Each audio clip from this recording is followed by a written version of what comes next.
Hey, we're back again. The second full episode of 2022. I'm Dr. Rick. And I'm Dr. Danny. Welcome back, guys. So today we're going to be talking kind of in line with the last episode, but expanding it a little more broadly, cancer prevention. That's right, Rick. But before we get into that, do you want another dad joke? Well, I know the answer, but Brenna does. Want and have to listen to are two very different things. All right. I thought the first episode joke was spot on. How about you, Brenna? I liked it. Yeah, okay. You're going to have to cut this because I'm looking. Sure. I didn't come prepared, guys. I'm sorry. If I had a nickel for every... Well, we were just talking about golf, weren't we, Rick? Why do fathers take an extra pair of socks when they go golfing? Got me. In case they get a hole-in-one. That is a dad joke on so many levels. There it is. That was a good one. Thank you. That's really good. All right, onward we go here. Oh, All right. Well, this is Cancer Prevention Month, right, Rick? it is? I think so. That's what Brenna tells us. He got that. I didn't even have to write it on a script. No. Oh, nice. So February is Cancer Prevention It does Month. say Cancer Prevention. So on the like top in of the globally sheet. Cancer Prevention Month? That's what the website tells me. What website? Um, www.brennasfacts.com? no. Rude. Well, I think it's a very, common question that comes up either. Cancer Awareness Month's calendar and ribbon colors. Sir. Okay. Okay. Common question that comes up with patients undergoing treatment, meaning how can I prevent my cancer from getting worse? Or, we're going to be talking about some preventative measures just to prevent cancer in the first place. So what are, I'm not going to list off every single detail here, but I think number one is, and this has been around a long time, these campaigns to try to get people to stop smoking, right, Rick? Tobacco use is definitely linked with a variety of cancers, lung cancer being the front and center. Yeah, I think tobacco is, thankfully now should be relatively common knowledge that it's Bad for you? bad for you and linked to just about every type of cancer under the sun, as you mentioned, from throat and mouth cancer all the way down through the lungs to the GI tract, all the way out to the bladder and beyond. Yeah. So I think if people wanted to say what is the one modifiable thing they can do in their lives to reduce their risk of developing a cancer, it's definitely to don't use tobacco, and that includes cigars, Yeah. cigarettes, chewing tobacco. All of it has that increased risk of malignancy. And I think it's any kind of long-term exposure too. I think, there's a risk of 5 years exposure, 10 years exposure, 50 years exposure. So the sooner if you are a user of a tobacco product, the sooner you quit, the better. In terms of... So I was gonna say, so the question I not most often, but I get a lot is, well, I already, for patients who already have cancer, why would I stop smoking? So you kind of were touching on it, but really there's evidence now that within 48 hours after your last cigarette, your lungs already start to heal. So the alveoli, which are the cells inside your lungs at the molecular level that exchange oxygen and give oxygen to your body, actually start to heal and improve within 48 hours after your last cigarette. So there's a quick improvement even out of the gate. Secondly, in folks who have cancer and are undergoing treatment, when you don't smoke, your risk of side effects is lower. So there's studies and data out there showing side effect risk is higher for folks who continue to smoke. And then, of course, for folks who don't have cancer, who maybe smoke, they say, well, why would I stop? I've already been smoking. And as you mentioned, it's a cumulative risk. So if you smoke for 10 years is better than smoking for 15, is better than smoking for 20. So at any point when you can stop is an improvement in your odds of not developing a cancer. So it's never too late. And it sounds cliche, but it really is never too late to quit. And it's not easy. There's a reason these tobacco companies have made as much money as they have, is it's a very addictive product. So no one expects anyone to do it just because we tell you to. It's a process that's different for everybody, but it's something that, in the back of your mind, really, if you are a smoker, should be something you should be at least strongly considering, stopping. Yeah. And I think we talk with patients on multiple occasions about this. I know primary care doctors are very involved in trying to, have programs for smoking cessation. When we see patients, we try to reiterate those benefits of quitting and offer patients nicotine replacement, offer them Chantix, offer them a variety of other options to try to get them to quit. And on a separate note, when patients quit smoking, they improve lung function. We see a lot, actually, like you mentioned, Rick, when patients are smoking during or after treatment. I see a lot more patients have issues with hospitalizations, pneumonias, exacerbations of their, asthma, COPD. So it's definitely beneficial to stay out of the hospitals. Overall, just have a healthier outlook on life. What is your view on vaping?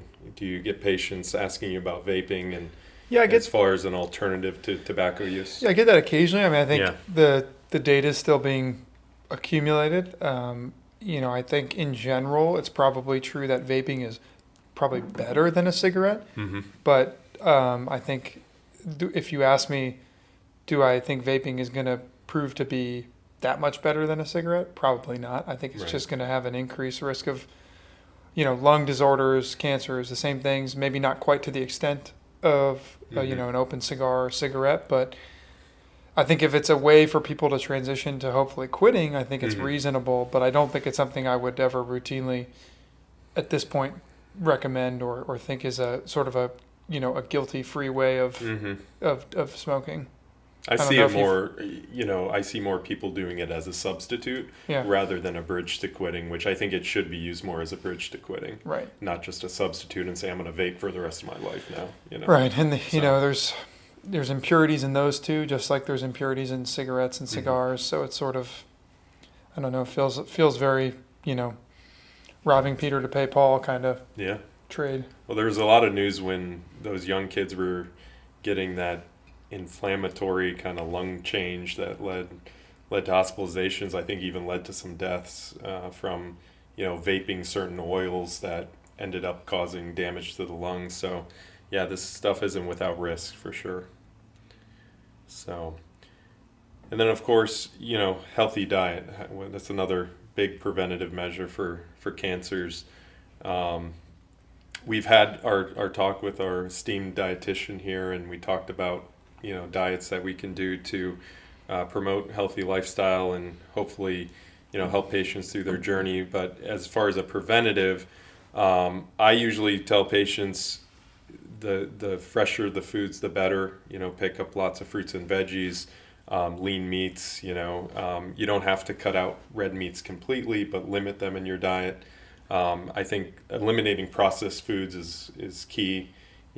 Those lunch meats, those packaged meals, going more toward cooking something yourself on a skillet with fresh foods is the way to go. How do you advise your patients, Rick? Yeah, I mean, I think similarly, I think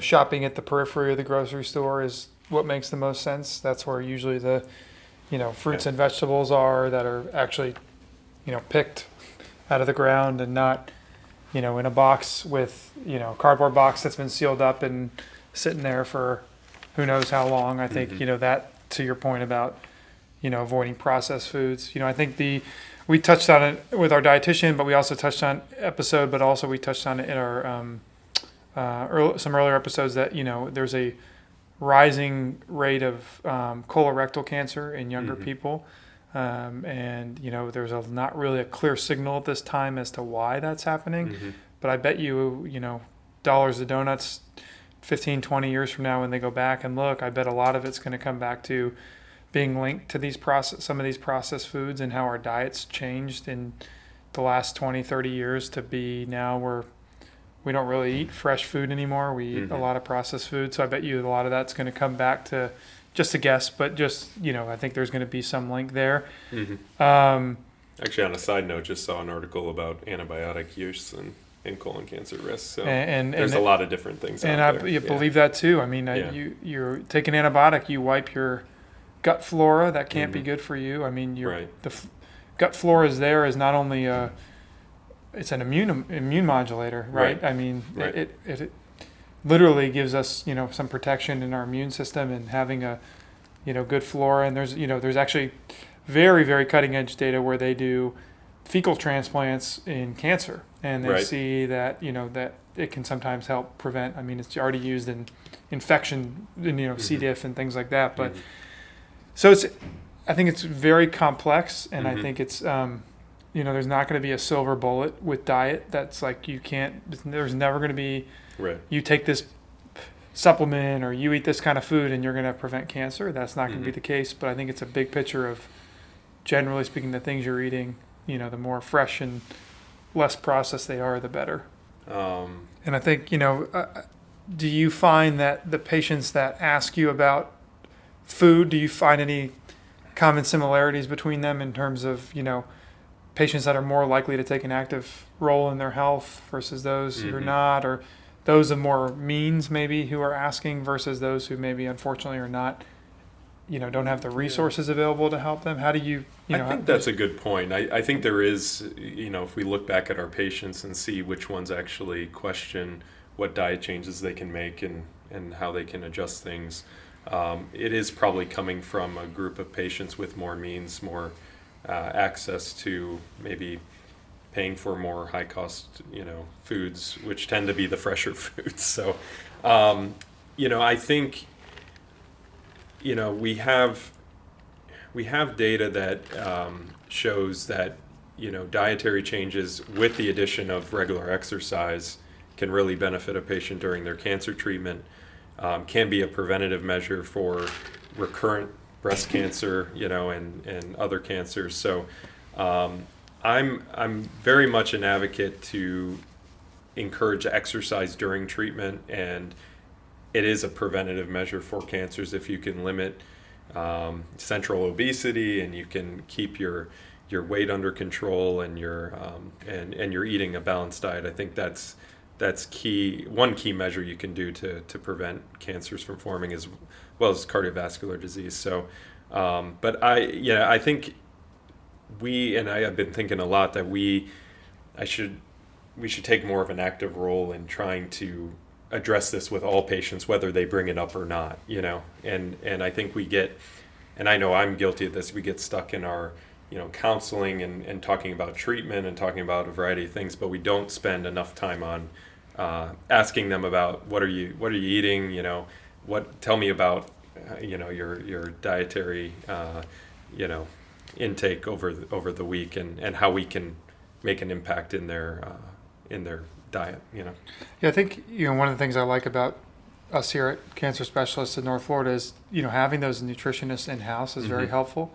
Because they have more time obviously to spend and go through those in detail. So that's nice. And then from what I do with radiation, depending on what we're treating or how it's going, I see patients weekly during treatment, so I get a chance to kind of not every visit we're going to be talking about the treatment. Sometimes it's just, you're just chit-chatting. And so these things can come up, and, it's a good time to kind of interject that information and let them know. But to your point about weight, I think let's just be brutally honest. This country has an obesity problem.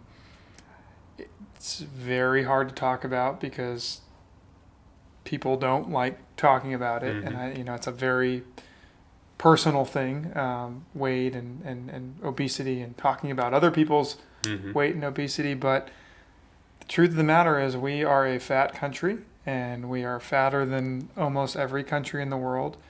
And it's a combination of how we live. We're a very not an active population as a whole. We are blessed to live in a country where we have plenty, for most people, have plenty of food and high calorie, cheap foods available to us that taste delicious and are very, very hard to not eat a lot of. Right. So we're a product of our own success in the sense that you live in this environment where, for millions of years, food was scarce, and your body's learned to extract all the nutrients out of food because you didn't know when you were going to get your next meal. Right. And now we live in a world where, there's 8 million options, on your phone that can be delivered right to your couch without you having excess. Right. It's just, it's Right. Yeah. our human brains aren't smart enough to have adapted to figure out, how to deal with it. So it's a struggle for everyone. And I think whether you're in shape, out of shape, underweight, overweight, perfect weight, I think everyone's constantly fighting it because you're being bombarded by it all the time. Advertisements and just the plentifulness of what's around us. So Yeah, for sure. the way I view it is I never view it as like a personal failure on people who, can't, want to lose weight and can't, or they're overweight and they're thinking about it. It's never that. But I think just some people they get in a rut of, well, this is who I am, or I can't change, or this, and so I think some of it is there has to be a internal push, or else, no amount of external pressure is going to make somebody, Yeah. Develop that right lifestyle. I don't know. It's kind of a little more philosophical than No, objective, but I think you're spot on. I mean, I think there is a turning point where the obesity gets to a point where it starts affecting your functional, status and your ability to do simple things like walk a mile, And I think when the obesity starts to get to a point where, you're sitting more than you're up and moving about because it's painful to walk, or it's, it just you're not able to. It's tough. So I think you have to address it early. If you see these weight changes where, 20 pounds here, 20 pounds there, I mean, I think earlier the better, because you get to a point where you have so much weight on, it affects all kinds of bodily function, and your joints start to wear out. And well, I think it's yes. I mean, it's all most of the above. It's most. Yeah. I mean, lack of a better word, it's kind of the saddest when you see young children who are just morbidly obese, because they're starting life out behind the 8 ball, because they're going to have chronic issues, and like you said, the longer you have it, the more likely you're going to have all these things, not just cancer, of course, but everything else that goes along with it. And we talked a little bit on our nutrition episode about ways to lose weight and all these different things, and again, there's just not going to be a magic bullet. What works for someone to lose weight may not work for somebody else. I think diets and the concept of diets is, for the vast majority of people, not going to work, because it's hard to adhere to. You're constantly thinking about it. You're restricting yourself. So it really has to come from a change that internally where you want to make that change, and you're not, constantly feel like you're fighting this war you can't ever win. Yeah. And for some people, what works is different. Some people it's fasting, some people it's more exercise, some people it's just changing the diet. But, making it where it's not this like penalty and all that, I think is, I think more people find success that way than they do using the ways of like, I can only have like foods from this, small geographic country, and foods that end in Y on a Wednesday, and I can only have like 3 bites, and that's all I can eat all day, or whatever. Or excluding a lot of food groups. It's not realistic. Yeah. It's just not realistic. But I think portion control is key. I mean, if you just took, what portion of food are you eating meal to meal, and you reduce that to a certain degree.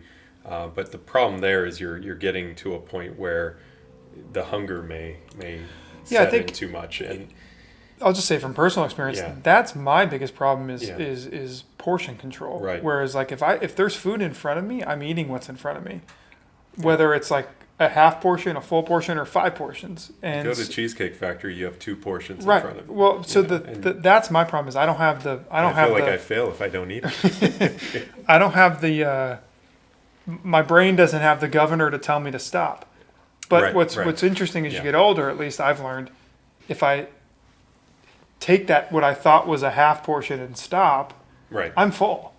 Oh yeah. and I'm not hungry and I don't want any more, but I just can't have it in front of me. Yeah. So like I'm the kind of person where like if we buy something at a grocery store and it's at my house, I'm eating it because I know it's there. If it's not there, I don't miss it. I don't care. I'm totally fine. But if it's there, I'm eating it. That's a great point. I think if you force yourself not to buy things that are not good for you Right. to have at the house, But that's what I was saying. Everyone's Yeah. different. Like my Yeah. wife, yeah, we can have all the horrible foods in the closet in Right. the world, and she's not tempted. She'll have Yeah. her portion and be fine. yeah. I'm not like that. I'm like, oh, I know it's there. I'm gonna have the whole bag, or I'm gonna have whatever. There's a brownie on the counter. You're gonna eat Yeah. it. So that's you just got to know your. The reason I say that is you just have to kind of know Right. who you are and be honest with yourself and know what what your weaknesses are and do your best to Mhm. to avoid it. Speaking of diet, one of the things that often comes up is alcohol. Mhm. It's obviously very ubiquitous, and I'm It can be a touchy point too. and I think most healthcare professionals consume alcohol, Mhm. myself included. Mhm. And so how do you talk to patients about that, or what is your thought process about alcohol in moderation? Because obviously we know alcohol is Yeah. linked to several different cancers. Yeah, I would say I don't tend to be as restrictive as far as telling people to cut it out completely, with the exception of a couple of different scenarios. So if I have a patient who I know is developing significant liver injury from their alcohol use, I tell them to cut it out. Any amount of alcohol, once you start having cirrhosis or scarring of the liver, is not going to be helpful to you at all. That's one drink, that's two drinks, etc. So those patients, I'm usually telling to cut it out completely. Now, patients that are undergoing cancer treatment, it kind of depends on the treatment that I'm giving and how much I think it may interact or how much I think it may cause them additional side effects that may be unpleasant. So I would say every scenario is a little bit different. As a preventative measure, to guide patients on how much alcohol is safe to use, generally, I mean, for breast cancer for females, they say no more than one drink a day. That's kind of, if you are, they say don't drink, but if you do drink, no more than one a day. So that's kind of what the guidelines state. I think for men, they kind of say 1 to 2 drinks. Which is kind of the moderate amount. And I generally say that because, I think if you're more liberal to individuals who already have a problem, who drink 4 to 5 drinks a day, and you say, oh yeah, that's okay. It's really not, Right. It's not normal to drink 4 to 5 alcoholic beverages every day. It's going to catch up with you. You are going to develop some kind of liver issues, whether that's fatty changes, whether that's cirrhosis, and put you at risk of a variety of cancers as well. So I generally are in the moderation range. If I feel like a patient's on a treatment which the alcohol is going to interfere with, I tell them at least temporarily cut it out. So that's kind of how I guide them. Yeah, I think you can't. I think telling someone who drinks a lot to not drink anything is not realistic, and Right. so you have to Right. play within the rules, of the person and talk Right. to them about it. And the one drink, 2 drink thing, I learned a long time ago when I was in training, like that. I mean, that's not, you can't approach it that way because you ask one person what they think one drink is versus another person. And, unless it's a beer or something in a glass or something in a can or a bottle that you measure, one person's pour of a drink may be very different than another person's pour. So Right. it's really important to understand when they say I'm having 1 or 2 drinks a night, what does that really mean? Right. And so, Right. that's part of it. And then, I think it's, alcohol is ubiquitous in our culture. It's not, Mhm. you're not going to get away from it, but just trying to be as smart about it as you can, I think is the take-home message. And like you said, in certain situations, really putting your foot on them and saying, listen, you don't understand. This is like potentially life-threatening if you continue to, Right. go this route. So Right. yeah, it's tough. It's tough. Mm-hmm. We talked last episode about the Yeah.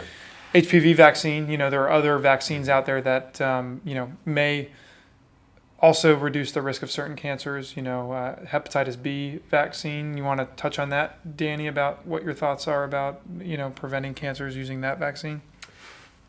Yeah, well, kind of ubiquitous in the healthcare field that all of us are vaccinated against hepatitis B, but I think that it is a good example that we've seen a drastic reduction in hepatitis B infections in individuals who've been vaccinated hepatitis B.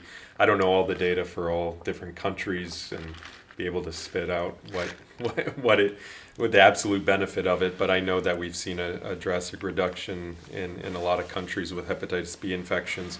Hepatitis B is one of those viruses that can cause a chronic infection and can lead to liver damage. It can lead to liver cancer, and really have a negative impact on a patient's health. So fortunately, we do have some new drugs out there which are effective against hepatitis B, even hepatitis C, but you don't want to get to that point. You want to get vaccinated early.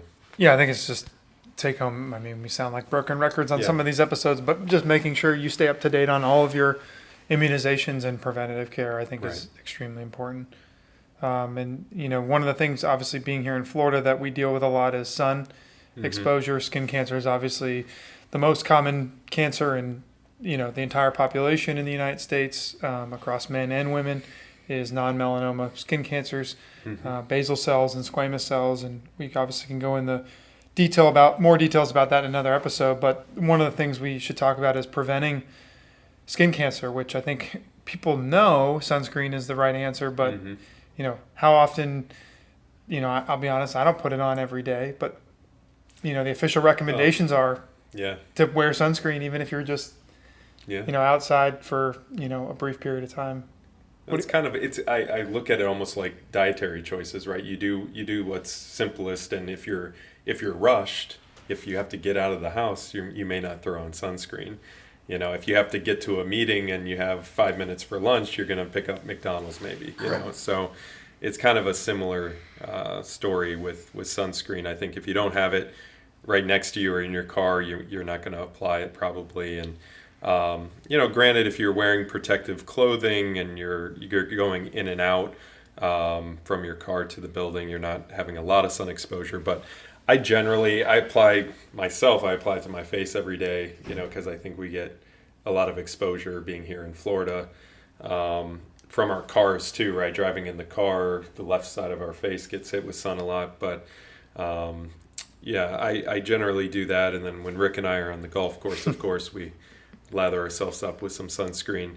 Rick a little bit more than me, but I'll be honest. I'm only judicious about it when I'm going to be outside for an extended period, whether that's golf or the pool or the beach or any sort of yard work, anything like that. I put on sunscreen or wear protective gear. I think as I've gotten older, I've come more in the line of laziness with sunscreen, where I'd rather just wear a long sleeve shirt and like a bucket hat and also put on sunscreen on the face. But that way, at least you don't admit that to anymore. That's a dad move. It's a dad move. You hate on Danny's dad jokes, and you're admitting that. I can hate on dad jokes, but I can be a dad. I have 2 children. This is totally cozy. Bucket hat, and he's like has a that's like what do you like a leaf blower in his hand. I've done that. Oh, that's already been happened in my house. So that's awesome. Do you like the long sleeve SPF shirts? Oh yeah.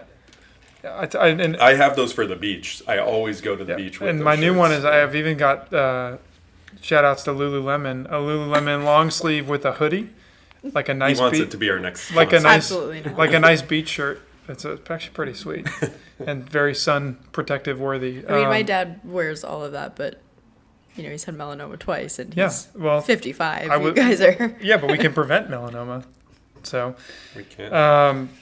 I'm impressed you wear sunscreen every day, though. Is it in like a moisturizer you use? It's a moisturizer, yeah. Okay, you want to give a shout out to any specific brands here? I don't know. It's either CeraVe or CeraVe. What do you say? CeraVe, I think. Yeah. So it's one of those brands that I think is not too harsh on your skin. It's very light. It's not going to promote pimple formation, etc. Well, you have great skin, Danny. Thank you. No, did you pick it out yourself? Did you pick it out yourself?